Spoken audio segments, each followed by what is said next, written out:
Agora, a gente poderia vir para o Brasil. Ano de eleições, né? A gente está chegando próximo disso. Inflação lá na PQP. O que você espera do Brasil para os próximos anos? Ou você acha que não dá para falar, porque está muita coisa acontecendo? Assim, dá para falar, mas o que vai acontecer nas eleições eu não sei. Não sei se vocês têm algum palpite. A gente até estava na mentoria juntos.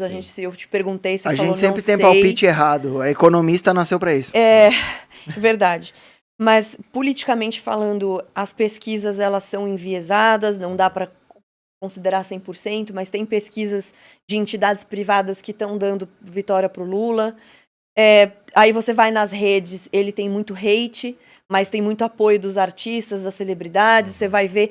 Então, assim, eu tô completamente dividida, porque eu não sei o que esperar. Nas ruas, ele não pode sair, Será que ele vai ser candidato? Eu acho. Eu acho que ele é o único talvez que tem ele caia força fora ali. antes. Você acha? Por quê? Eu acho que ele tem muito dinheiro e ele tá morrendo. Então, se ele acho tá que morrendo, ele não tem nada a perder. Eu não sei o que vai acontecer. Mas eu acho que ele é o único que tem força ali do PT pra resgatar essa galera. Ele ainda tem muito carisma. As pessoas têm essa falsa ideia de que quando ele era presidente, as coisas eram melhores. Não consegue fazer a junção. Eram mais baratas, né? O cara não compara ele inflação, faz essa não só por isso, mas porque você pega o primeiro mandato do Lula. Ele teve austeridade fiscal, ele não foi idiota.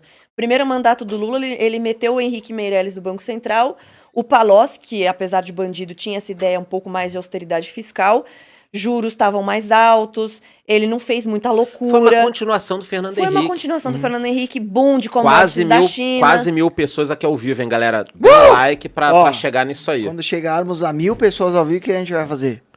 Vamos colocar o cupom de novo, 2 economistas pra galera aí fazer. Fala. Tinha boom de commodities da China, a China tava crescendo muito, demandando commodities, o preço da commodity tava alto, era fácil pra caramba fazer superávit. Só que pra lembrar pro pessoal, ele entrou em 2003, em 2005 explodiu o mensalão, e o mensalão começou em 2003, ele explodiu em 2005. Nos Correios, eu lembro. Mas o mensalão começou em 2003, que era, pra quem não lembra, uma mesada que se dava pros deputados votarem a favor dos projetos do governo. Então, se tinha essa impressão. Aí o segundo mandato já foi um pouco menos... já não foi tão bom, porque a economia já não estava tão bem, o boom de commodities tinha diminuído. Mas essa sensação que as pessoas têm da economia, ele não entende que as ações que ele tomou lá naquela época, inclusive a falta de ações em relação a reformas, o Lula tinha popularidade, tinha economia dando certo e poderia ter feito reformas. Administrativa, tributária. Ele não quis, porque o objetivo era inchar o Estado. A turma que acompanha a gente está nessa fase de declaração do imposto de renda e tal, está sentindo na pele todo esse problema, né? Quer dizer, quem abre negócio, é um saco. Exato, ele poderia ter aproveitado e feito isso naquela época, mas não estava. Estava usando o superávit para financiar amigo ditador. Fazer construção de porto em Cuba, fazer Rio construção de Janeiro, de rodovia Copa e Olimpíada, na Angola. A corrupção. Um monte de corrupção absurda. E aí depois... E isso eu tô falando só de mensalão. Depois veio Lava Jato, ainda lá no governo Dilma, mas ainda referente ao governo Lula. Então, quais as medidas que ele tomou naquela época que se refletem hoje? Essa é a conta que as pessoas têm que fazer, que elas não fazem.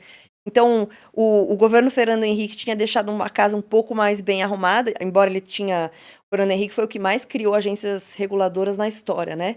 Governo social-democrata. Só que ele fez uma coisa boa, que foi o Plano Real, lá no governo Itamar Franco, e manteve algumas coisas a mais. Criou a lei de responsabilidade fiscal, colocou câmbio flutuante, coisas que foram muito importantes para a nossa economia. Mas aí ele arrumou um pouco mais a casa, porque antes era uma zona, pega lá anos 80, rapaz, eu não sei como que a galera fazia conta naquela época. Moleque doido, né? Porque aquilo lá era vida louca. Aí conseguiu resolver um pouco isso, mas ainda com essa ideia paternalista, estatista e tal, mas melhor do que nos anos 80. Daí veio o Lula, manteve um pouco da austeridade fiscal, o superávit estava dando certo por causa do boom de commodities, mas o que ele fez na economia que se reflete hoje? Principalmente, o que a Dilma fez que se reflete na economia nos dias de hoje? Porque o PT hoje em dia meio que não fala da Dilma, né? Meio que colocou ela para escanteio, porque a Dilma... Faz sentido. Porque a Dilma só fez merda. Só um ponto. Valeu, galera. Milão, hein? Milão. É tipo eu no podcast. Milão na live. Ihu! Milão, deixem o like. Boa. Eu não acho que dá pra gente fazer nenhum tipo de previsão.